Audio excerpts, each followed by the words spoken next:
Jeg vil nu vise, hvordan man udskifter billeder i fuldskærmslideren eller tilføjer billeder.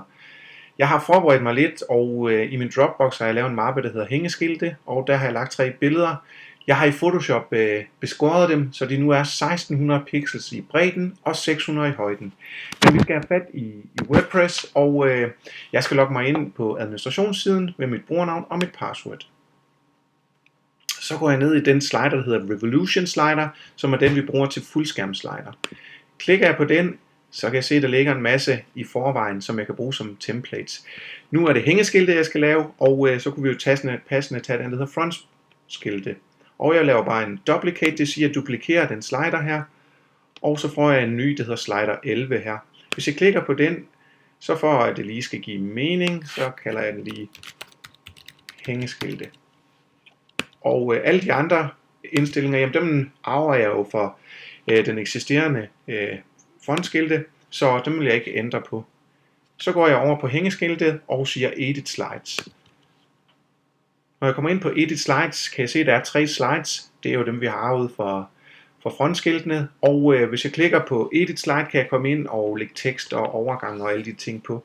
Men vi bruger jo kun som en lille billedlysshow, og så det eneste, jeg skal udskifte, det er billederne. Så når jeg kører henover her, så står der Slide Image, Click to Change. Så jeg klikker på den, og så siger den træk hertil for at uploade eller vælge filer. Og jeg kan jo lige minimere min browser her. Og så kan jeg jo se, at den jeg vil have, den første her, det er den, der hedder fuld hængeskilte 0. Den trækker jeg bare herover. Og den er så uploadet hermed. Den er så valgt, og så siger jeg bare Insert. Så har jeg fået indsat den første. Den næste gør jeg på samme måde. Og kan man sige, jeg vælger upload filer.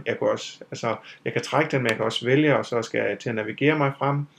Og så skal jeg så bare ind i hængeskilte her og sige, det er den, der jeg vil have, og siger vælg. Og den er uploadet og insert. Så om man laver drag and drop, eller man vælger den, det er, hvad man har lyst til. Vi skal lige have udskiftet det sidste billede, ikke? Og nu har vi jo valgt den, så vi står lige i det rigtige sted, og vi siger, det er valgt der. Insert. Sådan. Så har vi faktisk opdateret med de 3 nye sliders, og de er nu klar. Vi skal lige over aktivere den på sider, så vi går ind på sider, og vi finder den side, vi skal have fat i. Bus Outdoor Media hængeskilte, vi siger lige rediger. Vi har lidt tekst her, som vises, men der er vigtigt, det er hernede, hvor der står slider. Vi bruger den, der hedder Revolution Slider, og hidtil har vi brugt frontskilte, men nu vil vi bruge vores nye slider hængeskilte. Vi trykker lige her og siger opdater. Den er nu gemt, og hvis vi nu går ud i browseren og så siger Bus Outdoor hængeskilte, så er vores nye slider på plads.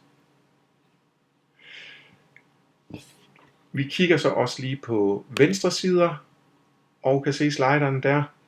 Og hvis vi lige stepper lidt frem, så kan vi se, at lige nu er der 3 sliders. Vi vil nu gerne have lagt en 4. slider ind, og da den allerede er lavet, så går vi hurtigt ind til Revolution Slider. Vi finder den, hvor venstre side den er der, og så siger vi Edit Slides. Og vi har jo de 3, så ved vi, at den opfylder alle betingelserne, så vi arver bare alle settings. Vi vil lige lave en duplicate her. Det vil sige, nu har vi en kopi af den her, og ja, det er det eneste vi vil, det er jo udskifte billedet, og igen har jeg forberedt mig. Jeg har lavet det i 1600 pixels gange 600 pixels, 1600 i bredden og 600 i højden, og så med herovre under venstre, der er en, der hedder Full Venstre 4. Den vælger jeg, den bliver uploadet, og så er den færdig. Vi trykker Insert, og så er den også på plads. Vi går lige tilbage til vores venstre slider, vi refresher lige browseren en gang, og tjekker og se, der var den første, der var den anden, den tredje, og sørger mig, om vi kan få den fjerde ind. Det var alt for nu.